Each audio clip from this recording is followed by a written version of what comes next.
চিকিৎসা সেবায় এশিয়া মহাদেশে অনুকরণীয় হতে বদ্ধপরিকর বাংলাদেশ শিশু হাসপাতাল ও ইনস্টিটিউট। ২৪-এর ছাত্র জনতার গণ অভ্যুত্থানের পর এমনটাই জানিয়েছেন নতুন দায়িত্বপ্রাপ্ত উপপরিচালক ডক্টর ও সহযোগী অধ্যাপক ডক্টর খালিদ মাহমুদ শাকিল। তিনি বলেন, বৈষম্যের দেয়াল ভেঙে যে নতুন বাংলাদেশের দ্বার উন্মোচিত করেছে শিক্ষার্থীরা, তাদের সম্মানে এই চিকিৎসা সেবায় বিপ্লব ঘটাতে প্রস্তুত তারা। শাহরিয়ার মাসুমকে সাথে নিয়ে আরও জানাচ্ছেন বাতের বিপ্লব।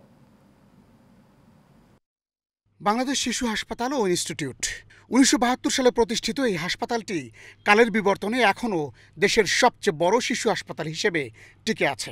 তবে সেবার মান নিয়ে বিগত সময়ের সকল অভিযোগের পাঠ চুকিয়ে নতুন করে ঢেলে সাজাতে চান নতুন দায়িত্বপ্রাপ্তরা। ডক্টর খালিদ মাহমুদ শাকিল বলছেন, বৈষম্য বিরোধী ছাত্র আন্দোলন তাদের দায় বাড়িয়ে দিয়েছে। এই যে বৈষম্য বিরোধী আন্দোলন হলো কিছুদিন আগে, এখনও চলছে, চলমান। হাজার হাজার আমাদের সন্তানেরা রক্ত দিয়েছে, বাংলাদেশে একটা নতুন স্বাধীনতা এনেছে ৫ই আগস্ট।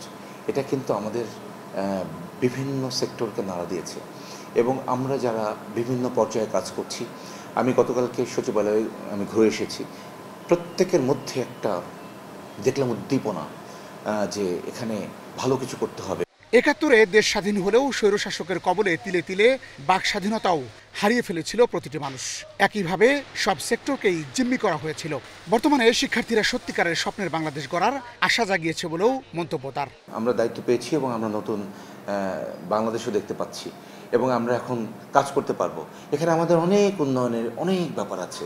শিশু হাসপাতালকে আমরা এই এশিয়া মহাদেশের সবচেয়ে বড় হাসপাতাল এবং আমি মনে করি পৃথিবীর বুকে, এবং এই হাসপাতালেই পেডিয়াট্রিক একটা বড় হাসপাতাল হিসেবে আত্মপ্রকাশ করবে ইনশাল্লাহ।